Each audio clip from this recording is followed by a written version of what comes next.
Hello everyone. In this lecture, we'll discuss about sparse matrices. Myself, Dr. Sminu Isuddin, Associate Professor, Department of Computer Science and Engineering, Rajagiri School of Engineering and Technology. This is the overview of today's lecture. We'll see what a sparse matrix is, some real-world examples, how can you represent a sparse matrix, and some operations which you can do using sparse matrices. What do you mean by a sparse matrix? Sparse matrix is a matrix with larger proportion of elements are zero values.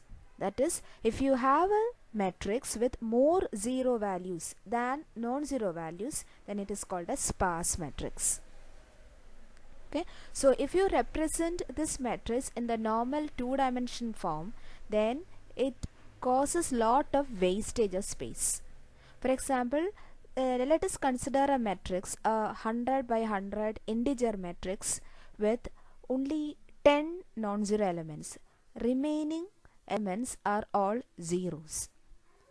So only 10 non-zero elements means actually, since they are integer values, you need only 10 into 20 bytes to store them.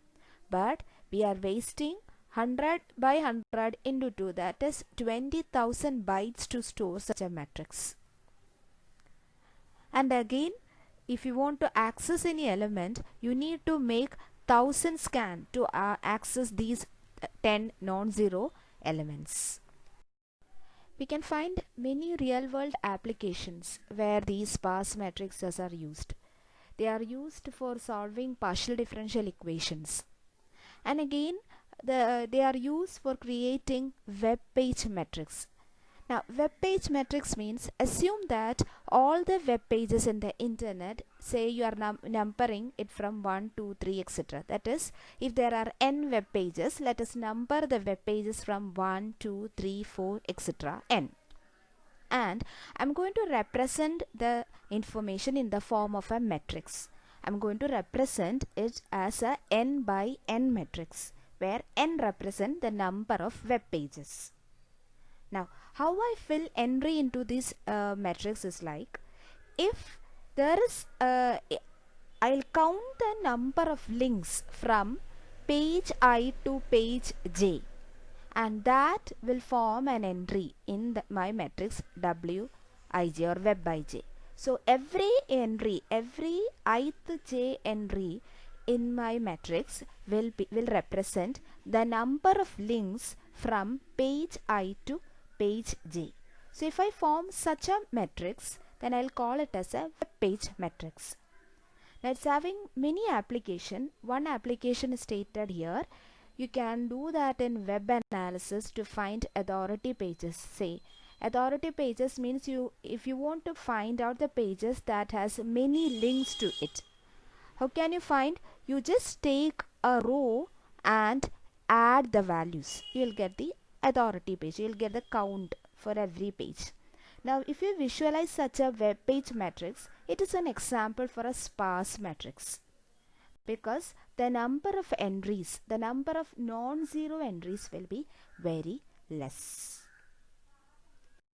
So we found that sparse matrix, if you represent in the normal 2D manner, it causes wastage of space. So you need some efficient method to represent them. There are mainly two methods: triple representation or array representation and linked list representation. So in the triple representation or array representation, we store only the non-zero values along with their row number and column number. That is, in this representation, we use a two-dimensional array where in your array you will have 3 columns, and the number of rows in your array will be the number of non-zero elements plus 1. That is, the number of rows in this array depends upon how many non-zero elements you have in the original matrix. And suppose there are n non-zero elements in the original matrix, in the sparse representation you will have n plus 1 rows and always 3 columns.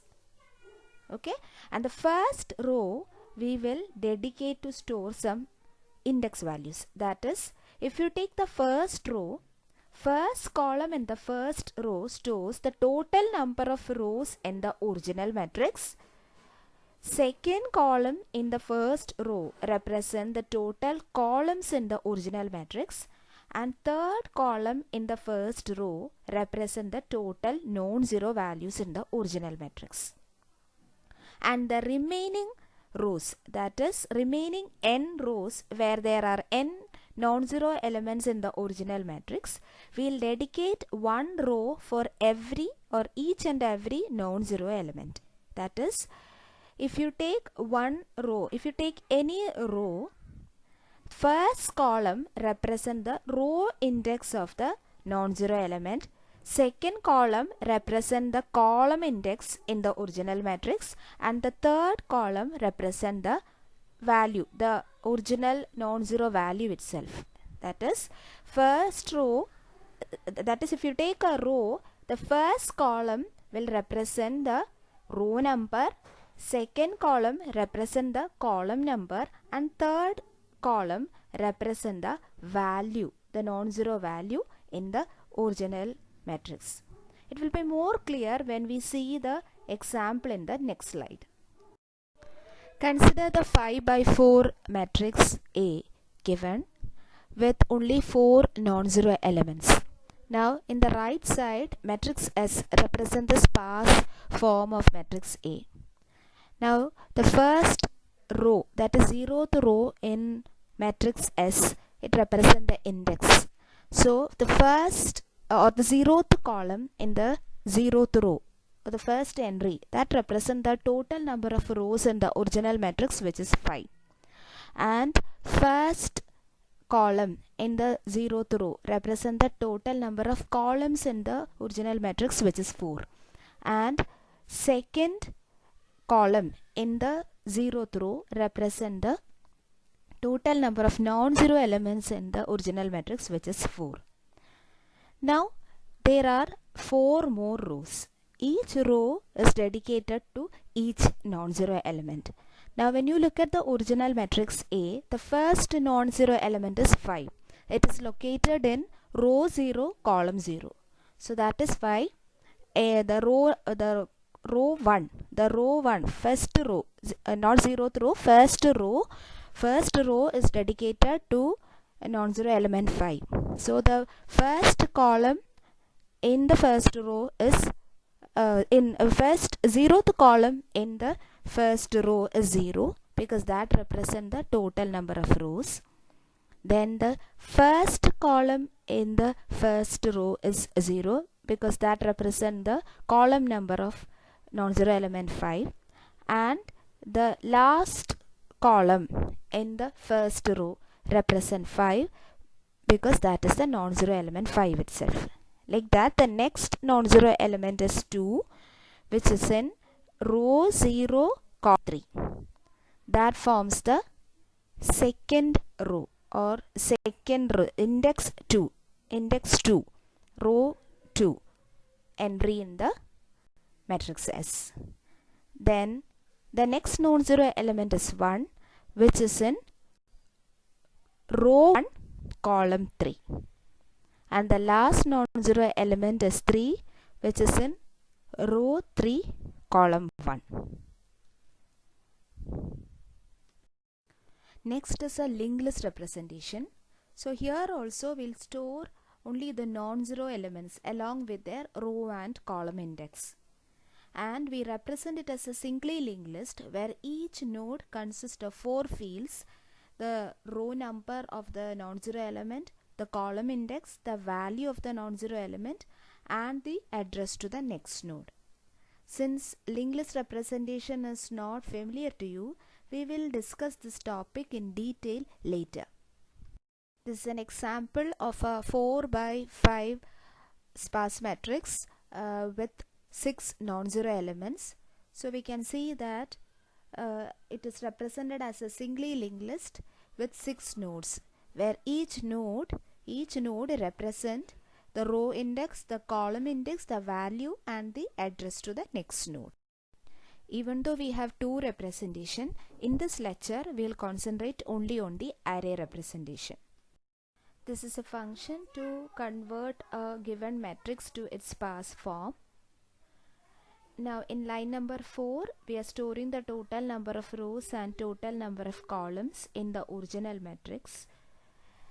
Now line number 5 and 6, they are the loops to iterate through the original matrix. If an element is not 0, we are checking in line number 7. If it is not 0, then we are making a entry in the sparse matrix through line number 9, 10, 11 and 12. And finally in line number 14, we are storing the total number of non-zero elements. Now when you analyze the code snippet, we can find that there are two loops, that is in line number 5 and line number 6. Since there is a nested loop, the complexity of a function is O of n square. Now we'll try to perform some operations on the sparse matrix. First one is transpose. Now we know that to find the transpose of an array, we'll interchange the row and the column. That is, we change the rows to columns. So if you're given a sparse form of a matrix S, to form the transpose of S dash, we know that we have to consider, we have to arrange the elements in the order of their column, not order of their row. Suppose you are given matrix S. There are 3 columns. Let me name the column as column 0, column 1, column 2. There are the 3 columns, column 0, column 1 and column 2. So here column 1 represent the column numbers of the elements in the original matrix. Now I am going to arrange the elements in the order of their column, which means in the new matrix, in the transpose form, I should consider element 5 first because that falls in column 0. Next I should consider element 3 because that falls in column 1. Next I am having 2 elements in column 3. They are element 2 and element 1. Since I am having more than one element in the same column 3, I will consider their row index. So the row index of element 2 is 0 and row index of element 1 is 1. So what I'll do? I'll write 2 followed by 1. The steps to create a transpose matrix is given here. Suppose T represent the transpose form and S represent the origin or the sparse matrix. Now in the transpose matrix, I need to interchange the row and column compared to the sparse matrix. So that is the first thing. First you fix the row and column in the transpose matrix. Now what we have to do is we have to iterate through the elements. We have to iterate through the elements T times, where T represent the total number of non-zero elements. So you have to iterate. Now how many times you need to iterate? Here what we are doing is we are iterating these elements n times. That is, n represent the total number of columns. Suppose n represent the total number of columns in the original matrix, not the sparse form. Suppose n represent the total number of columns in the original matrix, which I'll get from element entry S01. Then what I'll do, I'll iterate n times. What is the meaning of doing that? Each time I'm searching whether the element with that particular column number exists or not. That is, I'm iterating with some variable ranging from 0 to n minus 1, n times. So first time I'll be checking whether there exists an element with column number 0. Next iteration I'll be checking whether there exists an element with column number 1. Next iteration I'll be checking whether there exists an element with column number 2. Like that I'll continue till n minus 1. Now what I'll do, iterate inside this, what I'll do is we have to do this T times, where T represent the total number of non-zero elements. Okay, so during the first iteration with column number 0, I'll go through all those T elements. I'll verify whether there exists an element with column number 0. If 0, I'll copy to the transpose matrix. If not 0, I won't copy. Next iteration, I'm searching for an element with column number 1. Again, I'll iterate through all these 3 T elements once again. This time, I'm searching whether there exists an element with column number 1. If so, I'll copy. This is my logic. Function to find the transpose of the matrix is given here. So in line number 3 and 4, actually we are copying the indices and interchanging them. Now in line number 7, it is a loop to pick the column number. Line number 7, look at line number 7, it is a for loop. The aim of that loop is to pick the column number. And in line number 8, it is again a loop to iterate through all the T elements one by one with that column number COL.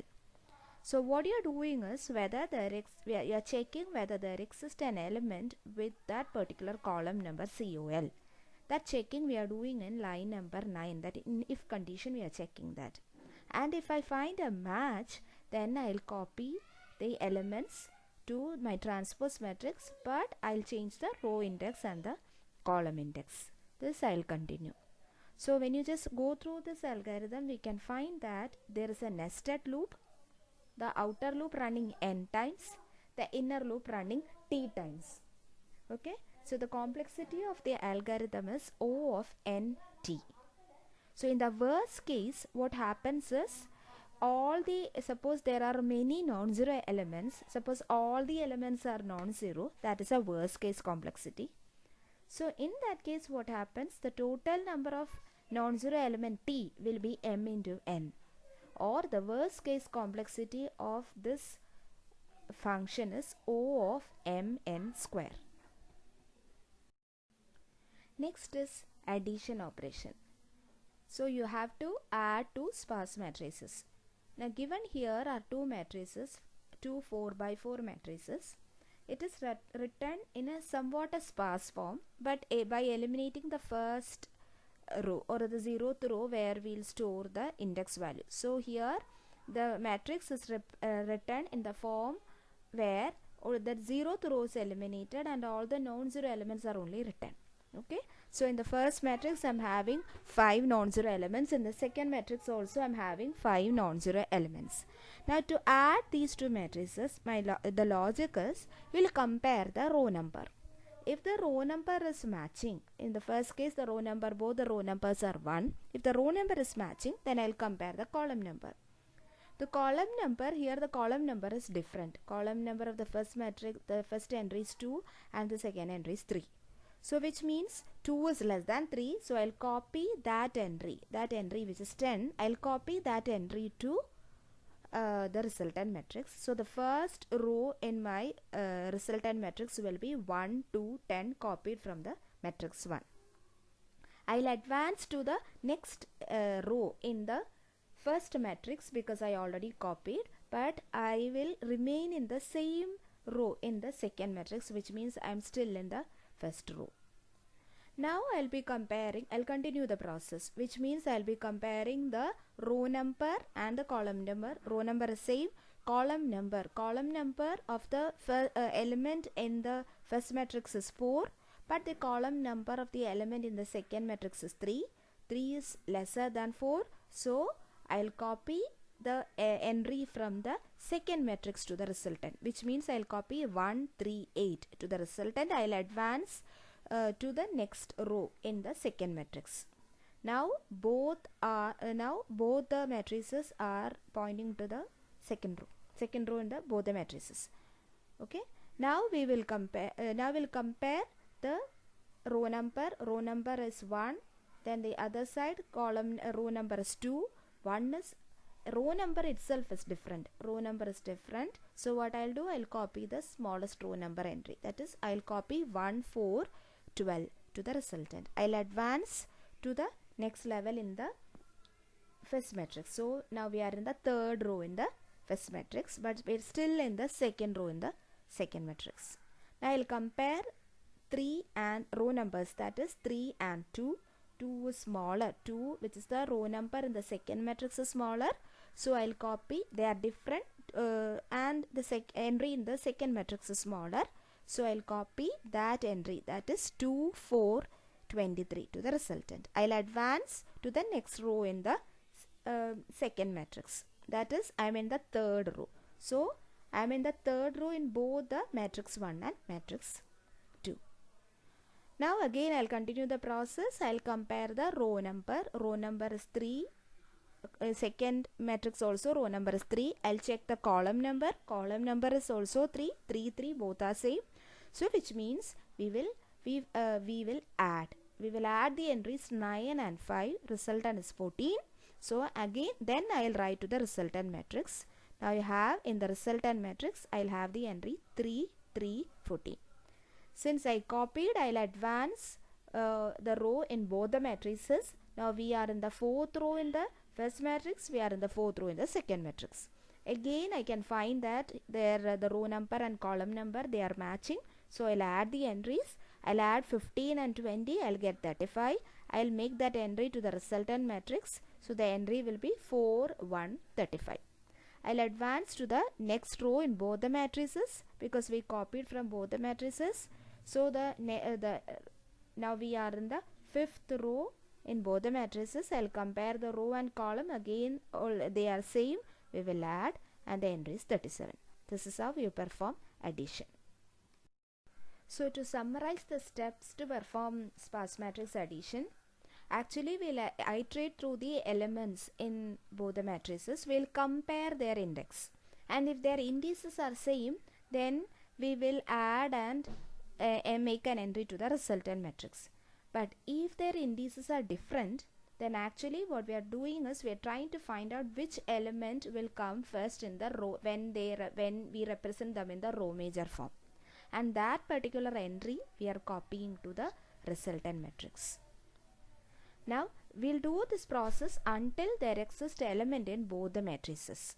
Now if either of the matrices end up fast, we'll copy the remaining entries from the next matrix. This is the function to perform sparse matrix addition. So we know that the first step is we have to compare the elements in both the matrices. So that comparison step, that is what is given in line number 9. In line number 9, the while loop, actually we are checking whether there exist elements in both the matrices. Now once there exist elements, then we have to check whether they are same or different. If the elements are different, then we need to copy the elements in the order of their row major form. So which one will come first in the row major form? That is what we are checking in line number 12. And based on that, we will either copy from matrix A or will copy from matrix B. If both indices are same, then we need to add and copy. So that is happening in the lines 24 to 25, 24 to 30. And after that, if either of the matrix is over, then we need to copy the remaining elements from the other matrix. So if the entry in the second matrix is over, then we need to copy from the first matrix the remaining elements in the first matrix. That is happening in line number 33 to 37. Else we need to copy from the second matrix. That is happening in line number 38 to line number 42. In this lecture, we saw what a sparse matrix is, what are the different applications, how can you represent a sparse matrix, and so we performed some operations. These are my references. Thank you.